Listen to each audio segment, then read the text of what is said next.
Okay, we're day 43 here. Weather's getting a bit weird.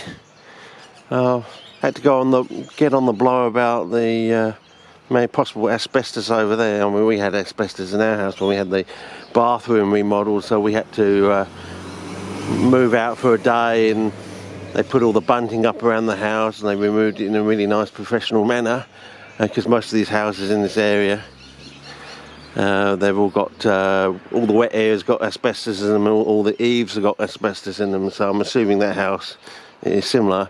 Anyway, I phoned up, but the lass didn't really inspire me confidence. Said they're going to come and do the eaves on the 31st of October, and I'm thinking, well, it's about the 24th today, you know, that's a long way away. Surely you do the asbestos first, then you do all the other demolition afterwards, so that everyone is safe. Anyways, we've got an extended member in the family, Auntie Colleen. She's dying of mesothelioma, so you know it's a red hot button issue with myself. You know, I mean, couldn't live with a conscience in 20-40 years time if you know we get like 100,000 cars going down Hub Drive, you know, every day.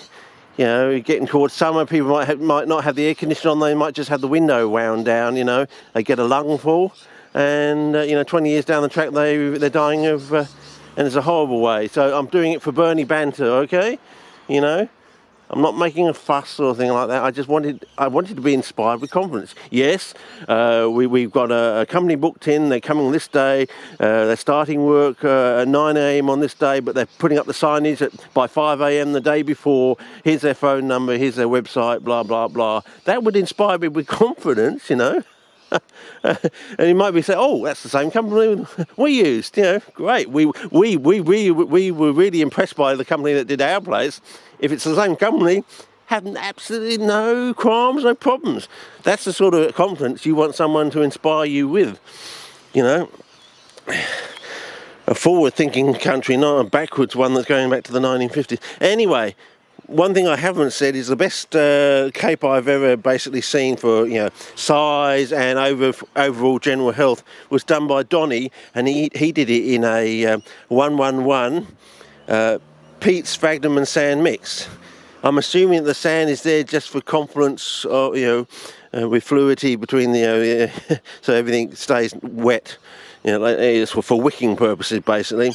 But then again, you've got basically the sphagnum and the and the peat. So if we make the assumption that the sphagnum is like a white wood in a way, in quotes, and you've got your peat, which is like your brown wood in a way, you could probably understand why it was such a good plant. You've got the best of both worlds there, but can we do it better? And I was thinking, you know, this pit of Pauline I was thinking of setting up in the front yard maybe for next year. I was thinking about doing it this year, but I don't know, didn't have enough knowledge, I don't think. I said, no, not a pit of Pauline, not even a trench of Pauline. I want a trough of oblivion, I think. So what I want is a trough. So I'm thinking, how can I make a trough? And so we have a trough like here, and we have like down the, if I can just prop it up with my foot there, against this other thing, if we can do it. If I can prop that up, and in that corner there, down here, have like a 6mm slot going down all this. You may have to do it in stages, you know, like perforated, in a perforation sort of thing, because it might weaken the structure if you did it all the way along. But so I think, what else can you go in the shop that you can get a nice, and I was thinking, well, you can get these bins. You probably want something a little bit bigger than this, but you know, that's the idea. So you could actually melt yours now, a slot down one side, a 6mm slot, and then you could put up chalk sticks on the side, or you could use plasterboard, you know, some of those plaster items you can get down the hardware store. That would be your chalk to, you know, act as your one terminal or your battery sort of thing. And then you can fill up with your 1 part of newspaper cellulose, 2 parts of fine quartzite play pit sand, which won't fall out the slot. You don't need a fly wire base in there at all.